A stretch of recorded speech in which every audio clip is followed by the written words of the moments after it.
inyong imahinasyon ay susubukin. Sa mundo ng kababalaghan at katatakutan, mga kwentong hihilakbot sa inyong natutulog na diwa. Stories Philippines Podcast.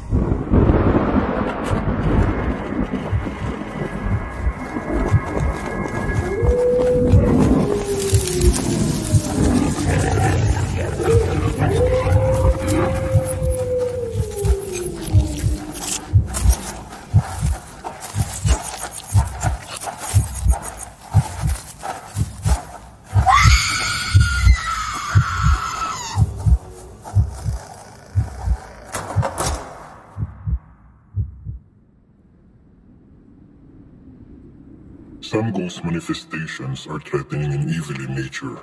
Pero ang nangyari kay Cynthia Ordonio ay kakaiba.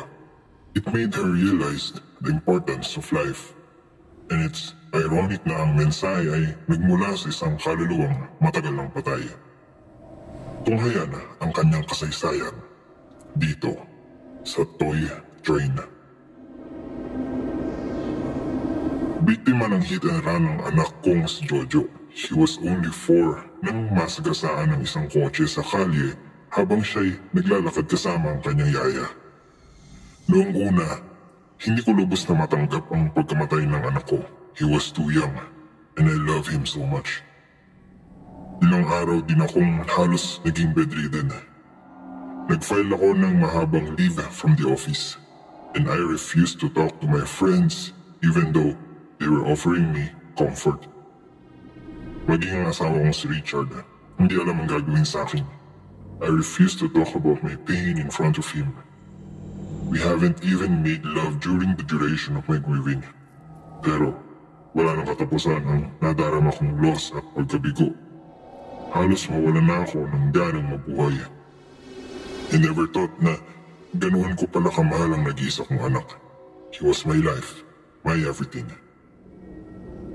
Yung kwarto ni Jojo, hindi ko na pinalinis nang mamatay siya. I let it the way it was. Hindi ko pinapagalaw sa bago naming katulong o maging sa asawa ko. Some find it weird, pero ayokong linisin ang kwarto niya because that would be the end of my grieving. At ayoko pang bumitiw sa anak ko. I don't want to let him go. There are times natatagpuan ako ng aking asawa sa loob ng kwarto ni Jojo. Pinaglalaroan ko yung paborito niyang toy, ang kanyang train. Pinapaandar ko yung train sa riles nito. It was as if naglalaro kami ni Jojo. It was as if buhay pa siya. Bumagsak ang katawan ko sa paglipas ng mga araw at si Richard halos hindi ko na rin naasikaso. Minsan, isang gabi, sabi sa akin ni Richard, maybe we should try to make another baby. Nagalit ako sa kanya, as if it would replace your son. Nagalit niya siya sa akin. I'm not trying to replace our son, pero magdadalawang taon na siyang patay. For crying out loud.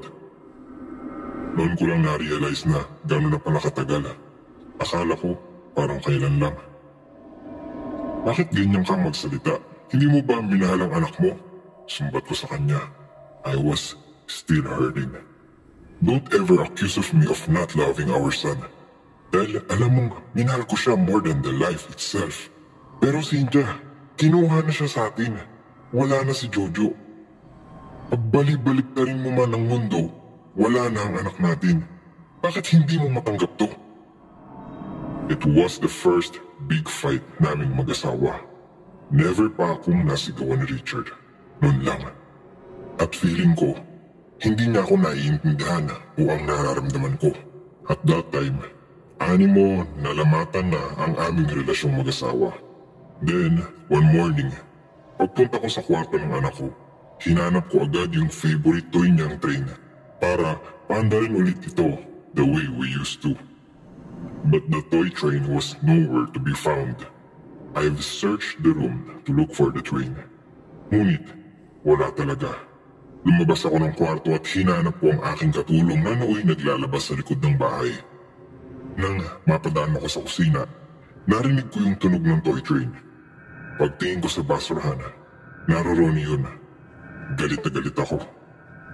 Tinawag ko agad ang katulong kong si Wilma. Pinagalitan ko siya. Bakit mo itinapon sa basura ang toy train ng anak ko, ha? Pangangompronta ko sa kanya. Ma'am, hindi po ako nagtapon yan sa basura. Sino? Ewan ko po.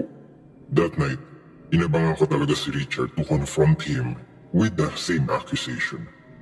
Bakit mo itinapon sa basura ang toy train ng anak mo? What? Hindi siya makapaniwala. Answer me, I demanded. Hindi ko ginagalaw ang mga gamit ng anak mo. Hindi ako nagtapon sa basura ng laruan niya. Kung hindi ikaw, sino? Paano mapupunta sa basura ng toy train niya? Ewan ko sa'yo. Kararating ko lang galing opisina. Pagod ako. Yung pa ba ang isasalubong mo sa akin? Yung lintik na toy train mo? Sa galit ni Richard, nilayasan niya ako. Hindi siya sa bahay natulog that night. Hindi rin ako pinatulog ng konsensya ko. Noon ko naisip, ano na nga bang nangyayari sa aming mag-asawa? Bumangon ako at lumabas ng kwarto para uminom ng tubig. I also decided to take some sleeping pills para makatulog na ako. Pero pagpunta ko sa kusina, nagulat ako nang bigla akong marinig ang toy train na tumutunog.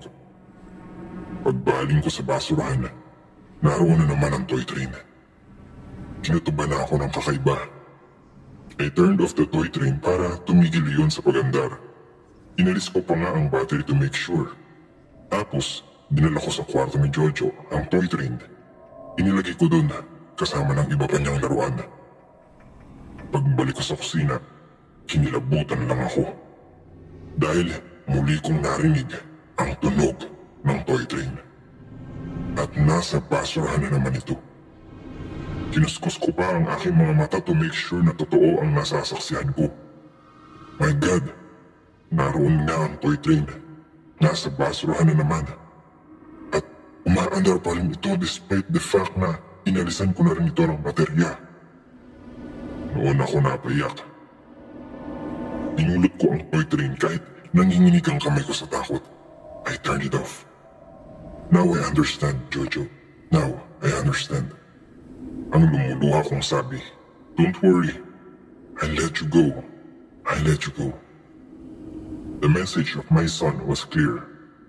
I need to let him go.